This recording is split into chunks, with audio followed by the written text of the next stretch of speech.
pedagogical journey, we rated him 2 because it was fairly logical, coherent, and the navigation was at least fairly okay. So for documentation of the artifacts, because we actually looked at his own journey, so it was partially documentation of some artifacts, which we gave him 2. So, but because of time, we could not look at the inclusion of content and reflection of the journey. So for this, the aha moment for that is actually getting the relevant images. That was one of our aha moments. We should be able to get the relevant images for our e-portfolio, and also we should be objective. The process of scoring the rubric, our rubric should be objective. So those were some of the aha moments we had for question 2. Thank you very much. Thank you very much for your presentation. One of the things that I just want to highlight in our institution, we usually have, or we try to have 2 people present. One of the colleagues that would present the lecture, and then a support person that will look after the text. Sometimes it's very difficult doing both. And maybe that is something one can consider. Then we're going to, thank you, Felicia. Thank you very much. Then we're going to group two. Natasha. Thank you. It will be Aloysius, if he still has battery life left, and then Daniel.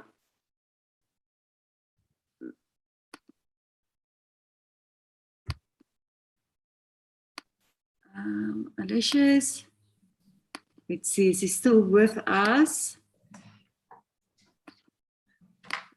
Bookie, are you seeing him? Aloysius, I'm seeing you.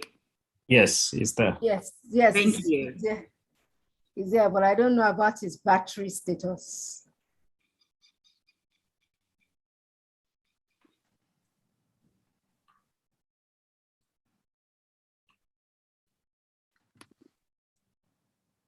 Okay, so maybe Daniel could start. Yes. So that we don't delay others. Daniel? Yes, all right. Okay, so okay. Just a minute. Okay. Okay, so for me, I'm presenting on the rubrics for group 2. There were certain components that we, please, can you hear me? Yes, we can. Yes, all we right. can. Thank you. All right, so there were certain components that we considered very important as part of the assessment. The first one had to do with the outlook and the arrangement of the e-portfolio. Is it user-friendly? Is it navigable? Is it easy for anybody who goes on the page to easily identify things? And then also in terms of the criteria, we had excellent for a very good portfolio, and then also good, and then poor. And then the second component in terms of the assessment had to do with the content and relevance. Are the content very relevant in terms of what students or what people can learn? And then the last one had to do with the use of multimedia. Do we have a lot of images? A lot of images and videos and links would connote a very excellent portfolio. Then having no links or images or videos on such a platform would be connoted as one that is very poor. So we were still developing it. We couldn't finish, but this is just a summary of what we did so far. Thank you, Daniel. So just, I'm just stepping in due to power outages, as you know. So our question focused specifically then on how can we use wikis or a wiki to assess a particular 21st century skill. And in the discussion, we found that you can actually assess a number of the 21st century skills if we consider the use of a wiki. So firstly, we could, for example, assess and collaborative skills. So making sure that when our students are participating in a wiki, that they are collaborating in a conducive manner that would also lead to the wiki having that logical flow. I think I used that it doesn't look like scrambled eggs, but then also through a wiki, we can assess whether students can take initiative. Are they productive, their social skills in terms of communicating with one another, as it is a collaborative effort. Looking at their communication skills, therefore, as well as how they are being creative in terms of what do they add to the wiki. So there we were also then discussing the possibility of using multimedia, which is appropriate to the content of the wiki.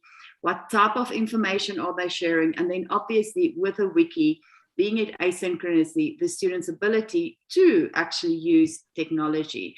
So we thought that if we make use of a wiki and we assess 21st century skill, it should be skills, because we can assess learning skills, we can assess literacy skills, as well as life skills. Thank you. That is group 2. I hope I did you justice, Aloysius. Yeah, thanks, Natasha. Thank you very much. Thank you. I'm just wondering, what is it with Natasha and eggs? Because she mentions eggs, scrambled eggs a lot. Natasha, that's just between us. And then group 3. Can we have group 3, please present? Group 3? Group 3, I think Josephine will be able to share. My internet is checking. Okay, thank you. Yes, I can share, but I have posted on the chat the Jumbo board. The Jumbo board. So if someone from group 3 is ready, can just click there and share. Or I share and someone talks to it. I hope we started, members, we started without participants, but they joined later, so they can volunteer now. If they don't volunteer, Josephine will share. Hello, can someone who was in group 3 volunteer? Group 3, the Jamboard link is on the chat. Double click and you will get it. Which chat? The general group. I don't see. Yeah. Or is it me who is hungry? Let me repost it. Gerard does. Gerard has. Okay, yes. Speak to it, Josephine. Okay, no problem. So group 3, our question was, how would you effectively use discussion? Okay. Oh. Can you hear me? Yes. Yes. The question was, how would you effectively use discussion forums to assess 21st century skills during asynchronous learning? The group deliberated, and some of their ideas are that the discussion forum are very useful in making participants to interact, especially after you have provoked or asked them, after they read each other's response, then they can respond to it. And then because they are able to respond to each other, they actually are able to provide constructive feedback to one another, and hence peer assessment. And then it encourages collaboration depending on how the discussion forum was set. If the discussion forum was set in such a manner that they have to post after agreeing on what they are posting, then they would have had to collaborate before posting the response. And it also makes it easier to seek assistance and allowing students to freely share with each other, because they would have read what is posted on the discussion forum. And hence they are able to ask, for example, so how did you get that? In case they are responding to a question and maybe someone has posted something better. Then it also promotes some critical thinking. And also the group thought that it is very important that the instructor has to moderate, just in case the posts are not resonating with what the discussion was about. Thank you, Gerald, for that. Then we went to our question on the e-portfolio, developing a rubric. We identified 5 components to be assessed: the layout, the content, navigation, artifacts, and contacts, and also the flow, how things are blending to each other.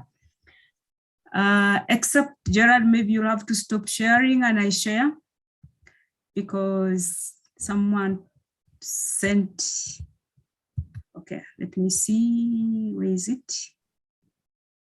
No. Did I open? Okay.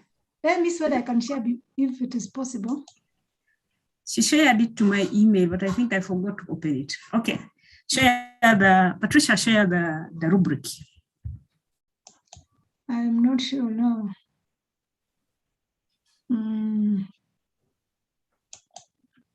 Oh, I see. Let me share. Okay. Can you see it? Thank you. Yes, please, I can see it. So Yes. This is the rubric that we developed for assessing an e-portfolio of one of the colleagues that had been shared. We chose 4 criteria, that is layout or design, artifacts, content, and flow. Then we agreed on standards, and there were 4. It is excellent, we awarded 5, good 4, fair 2, and needs improvement 1. And we gave quality descriptors of what it would mean to have an excellent layout. And they are simple and self-explanatory, very attractive. What would it be to be good? Easily understood, attractive. What of fair? Partially understood, partially attractive. What of needs improvement? Not easily understood and not attractive. And for artifacts, our excellent artifact would be absolutely relevant, very contextualized. A good one is relevant, contextualized. A fair one is moderately relevant, moderately contextualized. And then the one that needs improvement has no relevance and lacks context. Content, a good, excellent one is absolutely concise. A good one is concise. A fair one is moderately concise, and needs improvement is not concise. Then the flow is very coherent. If it is excellent, then good is coherent, fair is partially coherent, and needs improvement is not coherent. We had only assessed, I think, layout, and we gave 5. And then we came back. So that is for group 3. Thank you very much for listening. Thank you for your feedback. I think that was really great, and thank you for sharing the screen, 2 of you. We appreciate that. Can we then ask our last group, which is group 1, for their feedback? Thank you, Josephine.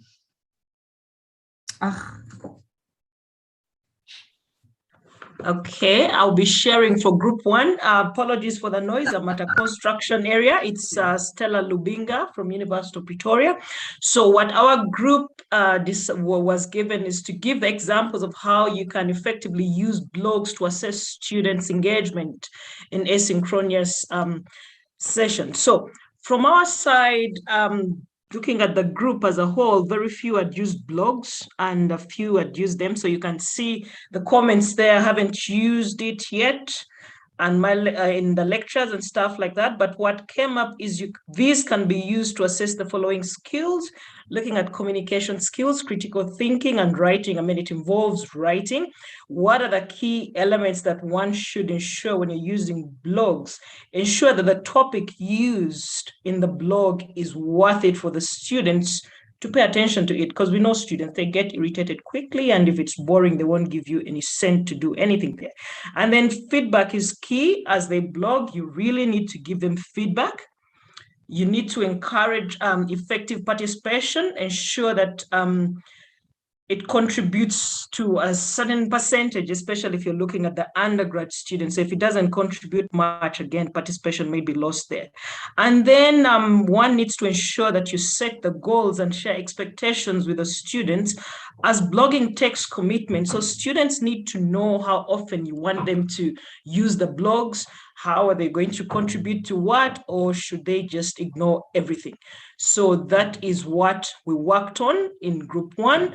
In terms of the rubric, we looked at 2 portfolios for us to come up with the components that should be included in the rubric.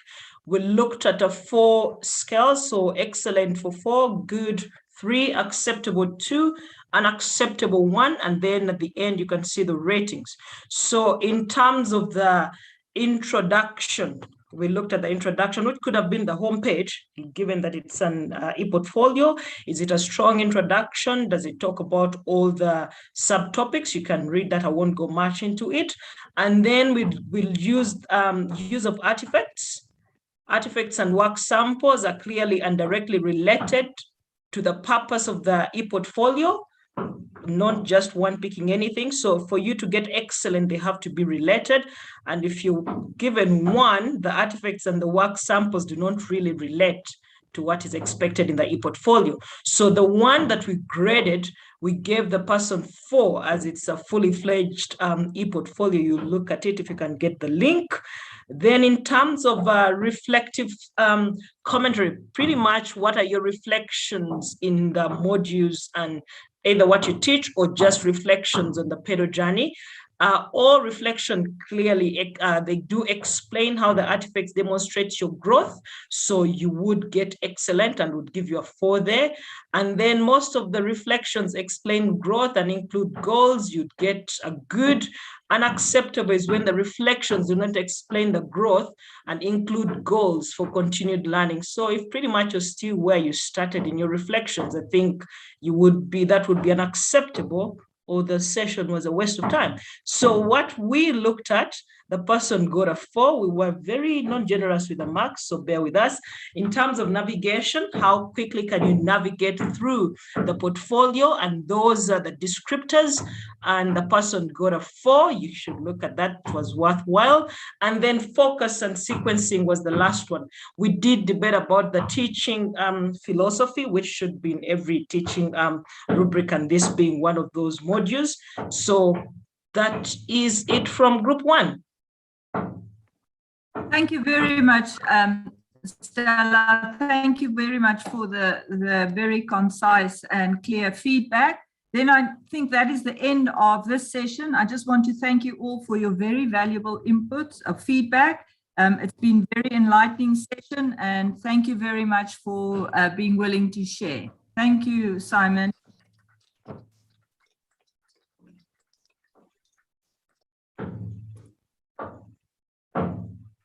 Thank you, Sonat. Dr. Bossi,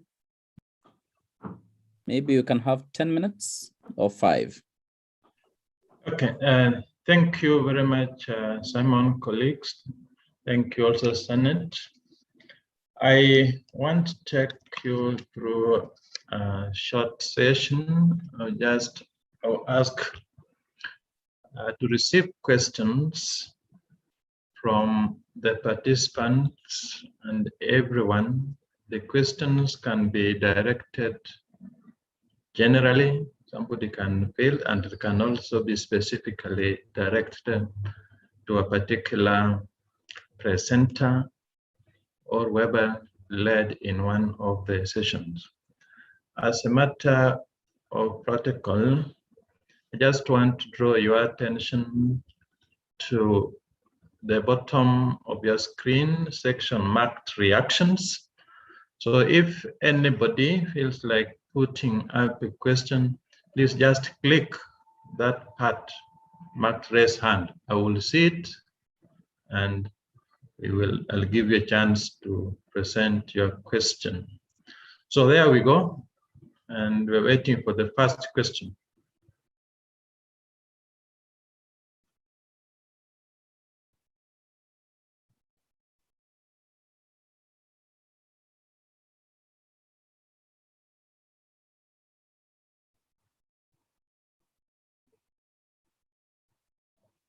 Any questions?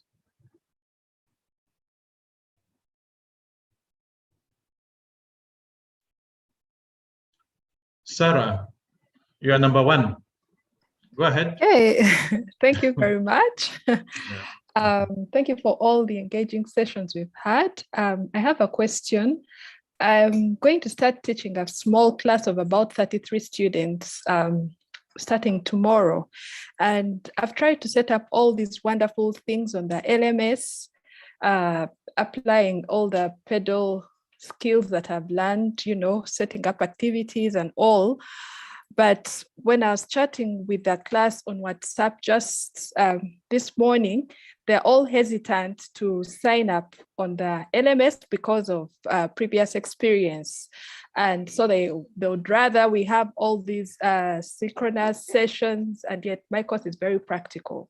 So my question is, may I have some suggestions on how I can convince or persuade that class to actually give the LMS a try?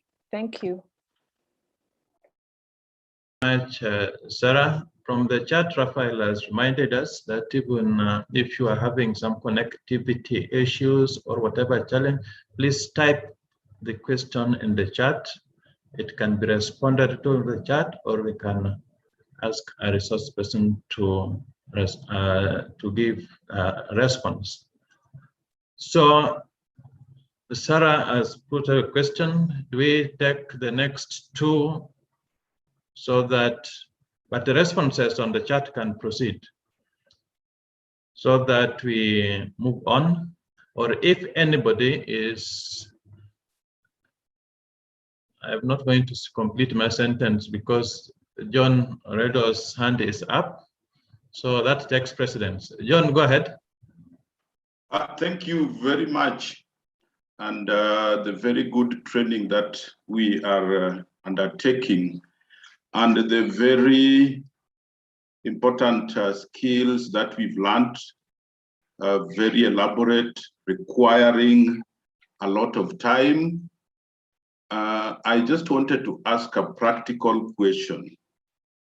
Given the weight that teaching is given at most of our universities, more or less 10% or below in terms of value or promotion, how do we balance the two? Because if you are to put all this into practice, I find that it will consume most of the time you have as a lecturer.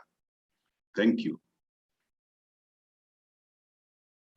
Thank you very much. Interesting question, maybe beyond PedaL, but John's question appears to be much more incisive, very innovative, and actually one is provocative, the best as I can describe that. Now, can we take these first two questions? Sarah from Esther has given you one of the intakes. Leah has also added. My experience with Sarah's question is that students will always shy away or even resist using LMS at the start. But as they begin to do so, they start enjoying. Good response. I want to next, I'm trying to get the other comment, but meanwhile, anybody want to address two responses for Sarah? Do we have another comment? Betty, start with videos and then other activities later.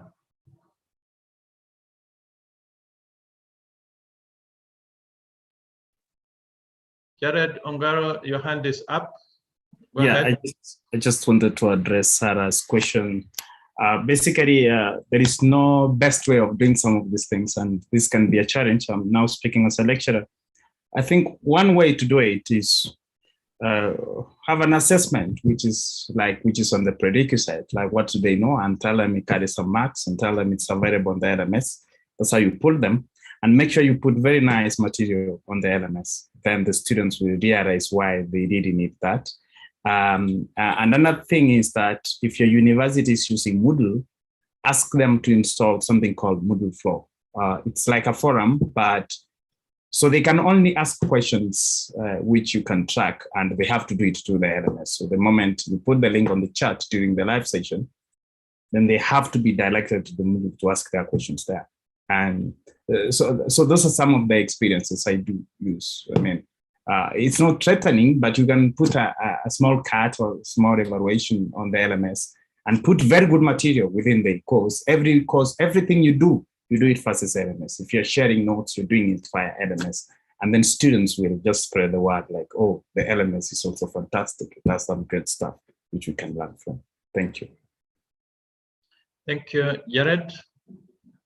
Biaruhanga. Please go ahead. Thank you. Thank you, moderator. I would like to ask about the advanced training. Do we need to apply or it is automatic? The one follow on this one. Thank you. That is the third question. Could we, due to time, could we just invite one more question or comment before we conclude? But I'll repeat the question that was raised by John. I've not seen any comment, no response to it. And another one has just been added by Biaruhanga. So would you want to take, Betty, would you want to answer or you want to comment, leave a comment? I just want to respond to John's question. It's definitely something that has been debated for a long time, how universities tend to apportion more weight, so to say, on publications, on research, as opposed to teaching. And yet teaching is, first of all, the key thing why the teachers are there, because students are there. So it's a difficult question in the sense that we have to teach well.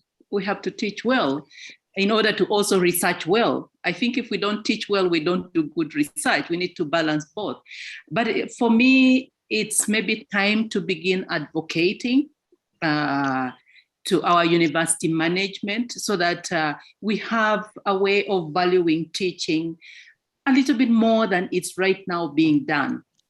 And in that way, we'll also be motivating the lecturers to give in their best in as far as teaching is concerned. That's what I can just say for that particular purpose. And then to Biaruhanga, advanced session is just, you just continue. You're not going to make fresh application. Thank you.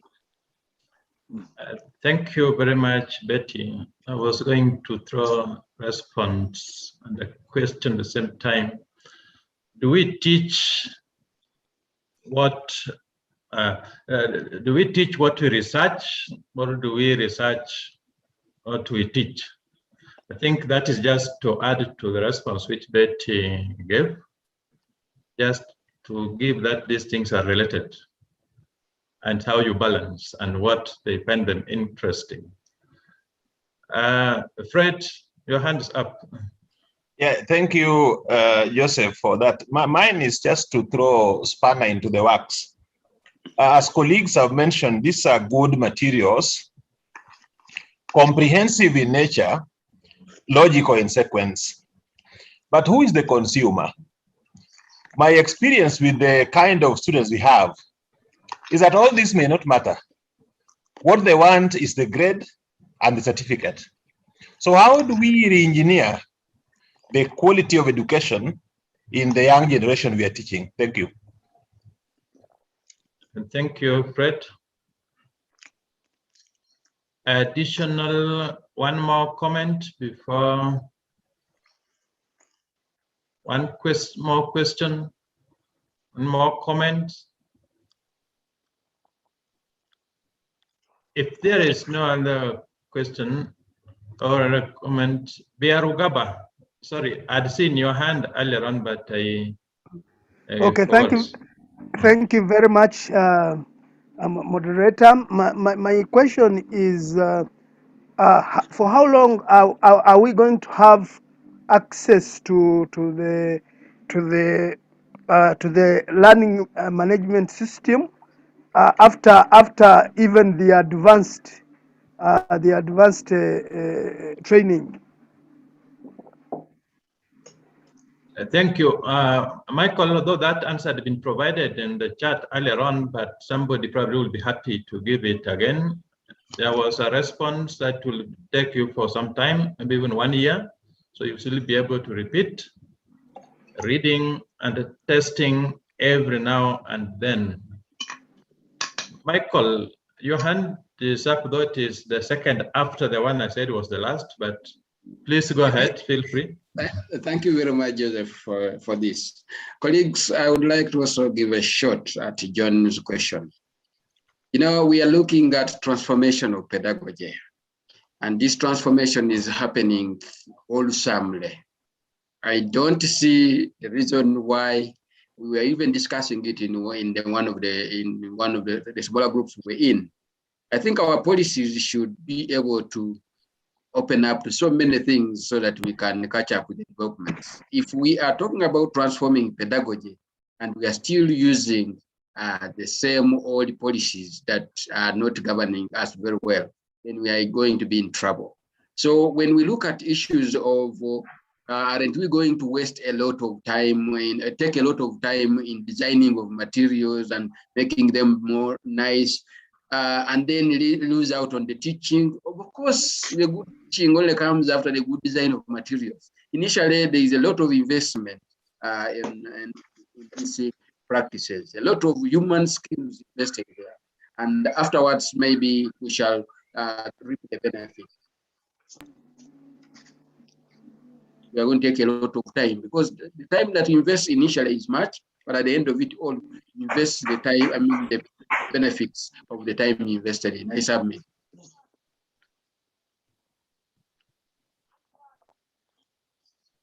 Michael, you're done? Yes, I am done. Oh, thank you very much. I want to take this opportunity to thank those who have asked questions and those who have also raised comments and the responses that have come and the reason therefrom. That is very good. They have gone to provide much more insight and much motivation to all of us in this journey. Without taking more time, I want to get back to Simon, and Simon, you can proceed from then. We are done with the questions. Thank you very much, and good day, all of you.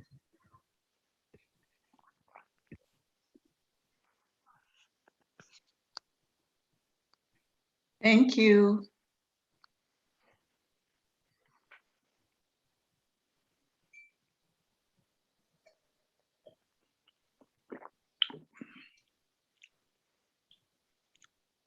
I think Looks like Simon is not in. Is Simon in? It's Esther to get us home. Esther, take us home. There will be a interception. Yeah, I'm ready, but I think Simon has to share the slides. Or do I have to do that? If he's not available, let me share the slide then.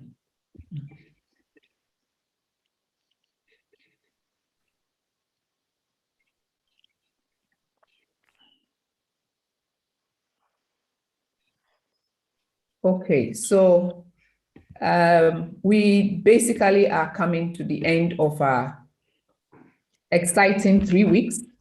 And today we have talked about innovative assessment. So from our sharings, and especially in the plenaries, we realize that indeed, as we move on our courses online, and I know that it's not going to change even after the pandemic is over. We are building a new system. And therefore, the likelihood is that for most universities, we are going to have blended learning, whether you are in the physical space or not. You know, we always used to think about the distance learning people as they are the ones who do the online. But now with even the physical or residential groups, we are going to do the blended learning. And so that is critical. And so we need to, this is just an introduction, introducing us to think of how we are going to adopt assessment strategies that will promote the learning of our students. And we also need to recognize that as lecturers, as we promote their learning, in fact, assessments becomes easier. We find more exciting ways of engaging with them and assessing their learning and also helping them to learn. You know, looking back on the question that came, the last question that came about the weighting of the teaching, etc. For me, I also look at it as beyond myself. I am happy to know that I have imparted something on a life. And I think that's one of the things that we sometimes tend to overlook. It doesn't matter what the university does with the promotion and with all of that. Yes, it does matter because you are looking to progress in your field. But however, do we think about the students that we are teaching, the students that we are interacting with, what impact we are making on their lives? And these things go on many, many years. You have students who will come back to you, you may not even remember them, and tell you that, oh, in your class you did ABC, and because of that, it has helped me to do this and to move forward and all of that. So I think we need to also think about the people that we are interacting with and the fact that our students are lives that we are molding and teaching. And therefore, it should then help us to encourage us to think of ways in which we need to engage with them, knowing that we are molding lives for our own future, our own continent, our own countries, and move along with that. And that would also help us with our advocacy as we do that. So yes, we have our new normal. Let's put our shoulders to the wheel, learn all the technologies that we need to. We've said lifelong learning, and that's part of what we do. And in terms of quality teaching, we say we are doing continuous improvement, and therefore lifelong learning is there for all of us. And that's where we are adopting some of these strategies. We don't know, some of us don't know about blogs, about wikis, about all of those things.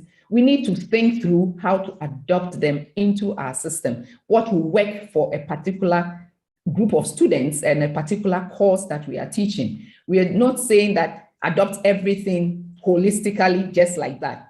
Adapt, pick up what is suitable for you and work with it one at a time, two at a time. You are comfortable at your own pace, and it's exciting as you are progressing. You're looking at yourself progressing as you're adopting these assessment strategies, knowing that you have constructively basically aligned what you're doing from your course objective to your learning outcome, to your learning activity and your assessment, putting them together. And that is what will move us forward. Let's also remember that when we are talking about the rankings, even though our promotions don't talk much about teaching, the rankings also for various universities, teaching is highly rated, and they are talked to our students. And also some universities fall back because of the teaching. So we need to look at that. And let's remember that there are abundant opportunities. We have a lot on the internet. There are a lot that we didn't talk about. There are things to do with we didn't even talk too much about the concept mapping. We didn't talk about using tools like Socrative or Kahoot or some of those things. In some universities, they have clickers that you have large classes, and therefore they are able to get answers spontaneously, immediately with all the, you may have 500 students, but you can quickly get answers where you use things like Socrative, like Kahoot, etc. There are many. So there are many opportunities for us to innovate beyond our traditional approaches to teaching and evaluation. And so we need to move on and to make sure that we are using as many of these as we can. Try it on ourselves, encourage our colleagues also, pass on the knowledge to our colleagues, because we learn better as we also teach. And it's the same as peer assessment that we are talking about for our students. Let's also do peer-to-peer learning with ourselves. And we've talked about, I think one of the suggestions was get together in groups. So PedaL pushes along that community of practice, that's having that community of practice where you can get together with a cohort of people who you have studied or been in this workshop with, and exchange ideas, support each other, help each other, call somebody. I thought you could do this. I can't do it. How do you do this? And the person helps you, and we help each other. And the beauty of PedaL and this online is the fact that we are coming even from different regions, east, west, south. We are all together, and therefore we can approach people from all over the continent and be able to do this. So by way of conclusion, this is what I would like to say, that let's approach all that we have learned, go back, the material is available for 1 year, go back, look at them, pick up what you want, revise and adapt and adopt, and I think we'll have an exciting time ahead. So thank you very much, and I think I'll hand over back to Natasha or Simon. To Jared. Thank you, Esther. Yeah, Jared. Thank you, colleagues. I think we can all agree that it has been an exciting 3 hours. We've learned a lot, and we will always continue learning a lot.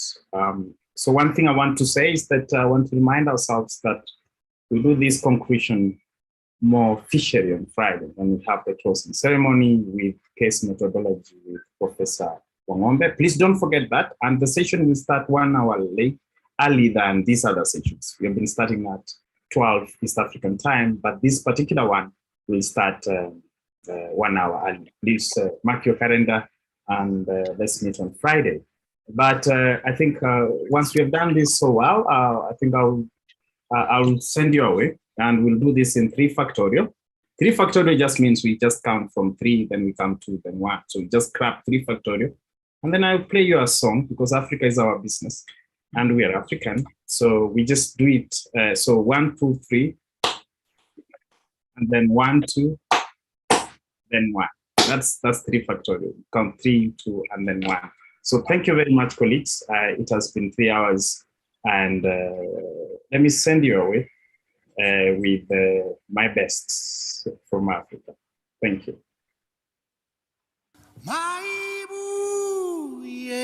Africa, sing now, Africa, sing loud, sing to the people. We'll ring the bells when you come back. We'll beat the drums when you come back. We'll ring the bells when you come back. We'll beat the drums when you come back. Our lost African music will turn into the music of the people.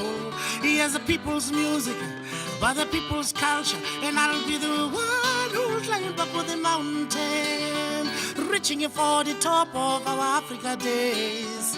Africa sing, Africa sing, Africa sing, Africa sing, sing, sing Africa, sing, sing Africa, sing, sing Africa, sing, sing Africa. My boo, yeah. iAfrika.